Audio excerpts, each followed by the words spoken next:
ساتھ ہی تو خیمے تھے سادات کے، اس کے کانوں پہ سادات کے بچوں کے رونے کی آوازیں آئی ہیں۔ کوئی بچہ کہتا ہے ماما مجھے پیاس لگی ہے، کوئی بچہ کہتا ہے چچا مجھے پیاس لگی ہے، کوئی بچہ کہتا ہے ماں مجھے پیاس لگی ہے۔ یہ کانوں پہ آواز آئی نا، روتا ہوا وہاں آیا جہاں جناب حر بیٹھے تھے۔ کہا بابا ایک دفعہ میرے ساتھ دریا پہ تو آ، گھوڑے کو پانی نہیں پلانا۔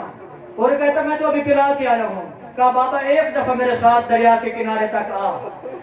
باپ نے بیٹے کی مصلحت سمجھی، گھوڑے کو چھوڑا، گھوڑے کو پانی پلانے کے بہانے حر دریا کے کنارے آیا۔ جب دریا کے کنارے بیٹے نے بابا کو کھڑا کر لیا نا، کہا بابا ذرا انصاف سے بتا یہ کس کے خیمے ہیں؟ اس نے کہا یہ حسین کے خیمے ہیں۔ کہا بابا جانتا نا حسین کے خیمے ہیں، اب کان لگا کے سونے میں خیموں میں آوازیں کیا آ رہی ہیں؟ جب حر نے کان لگا کے سنا نا، چھوٹے چھوٹے بچے پانی مانگ رہے تھے، 3 دن کی پیاس سے نڈال ہو چکے تھے۔ کہا یہ بچے تو پانی مانگ رہے ہیں۔ کہا بابا حر یاد کر جنگل میں اس کریم نے تجھے پانی پلایا تھا، جہاں تو پیاس سے مر رہا تھا اس نے تیرے فوجیوں کو بھی پانی پلایا تھا، اس نے تیرے گھوڑوں کو بھی پانی پلایا تھا، اس نے تیرے گھوڑے کے قدموں پہ بھی پانی ڈالا تھا۔ بابا انصاف کر، اگر وہ پانی حسین کے پاس ہوتا تو آج تیرا محتاج ہوتا، آج حسین کے بچے پیاسے ہوتے، کل قیامت میں نانا محمد کو کیا منہ دکھائے گا؟ حر کے ذہن پہ اثر ہو گیا، حر کے ذہن پہ اثر کر گئی بیٹے کی باتیں۔ حر خیمے میں آیا، عمر ابن سعد سے کہا کیا واقعی کل جنگ ہوگی؟ اس نے کہا جنگ ہوگی۔ کہا تو جنگ لڑ لینا، میں تو جا رہا ہوں حسین کے پاس۔ حر چونکہ مجرم تھا نا، یہ قافلے کو روک کے لے کے آیا تھا کربلا کی طرف۔ اب جو ندامت ہوئی نا، اپنے بیٹے سے کہا میں کھلے ہاتھوں کے ساتھ نہیں جاتا، میں مجرم بہت بڑا ہوں، میرے ہاتھ باندھ دے، میں ہاتھ بندھوا کے جاؤں گا جیسے مجرم جاتے ہیں۔ ہاتھ بندھوا کے حر چلا۔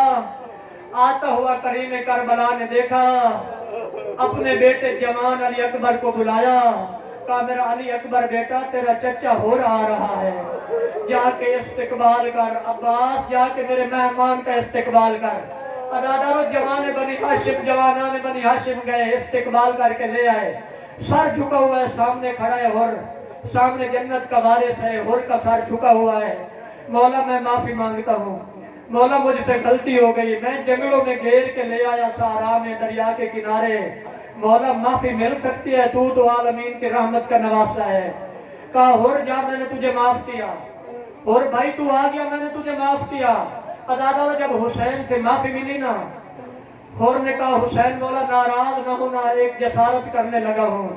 کہا حر بتا، کہا مولا جب میں نے تیرا گھوڑا جنگل میں روکا تھا، میں نے دیکھا تھا محفلوں میں تیرے پردہ دار رو رہے تھے، تیری بہنیں رو رہی تھی، تیری بیٹیاں رو رہی تھی، میں نے انہیں رلایا ہے، مولا اجازت دے تو میں رسول کی بیٹیوں سے معافی مانگ لوں۔ میرے مولا نے کہا حر جا رسول کی بیٹیوں سے معافی مانگ لے۔ حر خیمہ کے دروازے پہ آ کے کھڑا ہوا، رسول کی بیٹیوں میرا سلام ہو۔ آئی خیمہ کے دروازے کے اندر آئی علی کی بیٹی ثانیہ زہرا، کہا حر بھائی میں نے تجھے معاف کیا۔ معافی دینے کے بعد علی کی بیٹی نے ہاتھ باندھ لیے، کہا حر بھائی ہمیں معاف کرنا۔ کہا بی بی کیا ہوا؟ کہا حر بھائی معاف کرنا، جب تو دشمن بن کے آیا تھا ہم نے تیری خدمت کی تھی، ہم نے تجھے پانی پلایا تھا، آج جب تو مہمان بن کے آیا ہے میرے پاس دینے کے لیے کچھ نہیں ہے، آج میں تجھے پانی نہیں پلا سکتی، آج میں اتنی مجبور ہو گئی ہوں، تو مہمان میرے دروازے سے خالی جا رہا۔ حر واپس آیا، کریم کربلا کے سامنے کھڑا ہوا، مولا میں نے جو غلطی کی تھی اس کا ادارہ یوں ہو سکتا ہے کہ پہلے میرا بیٹا میدان میں جائے، آج تیرے بیٹوں سے پہلے میرا بیٹا شہادت پائے گا، پہلے تلواروں کے سامنے جائے گا۔ میرے مولا نے حر کی طرف دیکھا، کہا حر اپنی آنکھوں کے سامنے جوان بیٹے مروانا ہر کسی کے بس کی بات نہیں ہوتی، اور یہ حسین کا کام ہے جوانوں کی لاشیں اٹھانا، اور جوان بیٹے کی موت آنکھوں کے سامنے کا مولا تیرے دروازے پہ جو آ گیا ہوں، اب اگر یہ نہ ہوا تو میں زندہ نہیں رہ سکوں گا، میں قیامت تک شرمندہ رہوں گا۔ پہلے میرا بیٹا میدان میں جائے گا، ازادہ روحور کا بیٹا میدان میں گیا، جنگ لڑتا رہا، تلواریں کھا کے گر پڑا، لاش اٹھانے کے لیے میرے حسین نے گھوڑا دوڑایا، ساتھ ہور دوڑتا ہوا آیا۔ جب جوان بیٹے کی لاش پہ پہنچے، مظلوم کربلا نے ہور کے بیٹے کو اٹھانے کی کوشش کی، ہور سامنے آ گیا، کہا نہیں میرے مولا پہلے بڑا گناہگار ہوں، میں اپنے بیٹے کی لاش اٹھاؤں گا۔ کریم کربلا نے ہور کی طرف دیکھا، کہا ہور تو میرے نانا کی شریعت میں نہیں آیا ہے، تو مسئلے سے واقف نہیں ہے، میرے نانا کی شریعت میں کوئی باپ بیٹے کی لاش نہیں اٹھاتا، کوئی باپ جوان کا لاش نہیں اٹھاتا۔ منہ کرو کربلا کی طرف اور اپنے مولا کو پرسا دے کے کہو، مولا حسین یہ شریعت کا مسئلہ جو ابھی ہور کو بتا رہے تھے، یہ کتنا یاد آیا ہوگا جب علی اکبر کو اٹھا رہے تھے، جب 6 مہینے کے لال کو دفن کر رہے تھے۔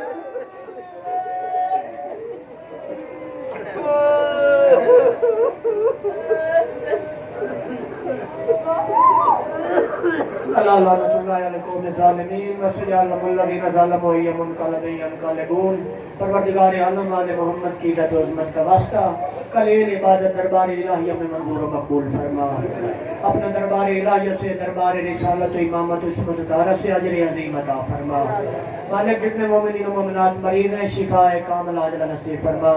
ماں آقا صاحب بیٹھے ہیں، بھائی شاہ صاحب کی والدہ مریض ہیں، اور جتنے بزرگ جوان بھائی مصور جن کے نام مالک مجھے آتے ہیں نہیں آتے، تیری ذات علیم و بذات صدور ہے، جتنے مومنین و مومنات مسلمین و مسلمات مریض ہیں، مالک سب کو شفاء کامل عاجلہ نصیب فرما۔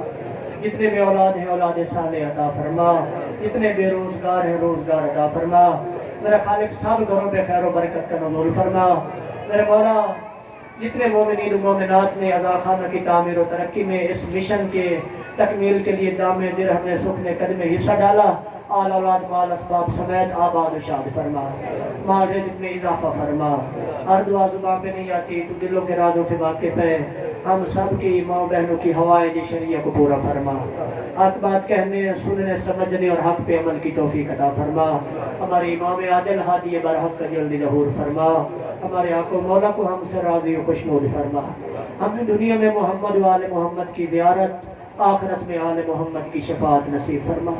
اللہم کل ولیک الحجت بن الحسن صلواتک علیہ وعلی آبائہ فی هذه الساعة وفی کل ساعة ولیا وحافظا وقائدا وناصرا ودلیلا وعینا حتی تسکنہ ارضک طوعا وتمتعہ فیہا طویلا برحمتک یا ارحم الراحمین۔ اللہم صلی علی محمد۔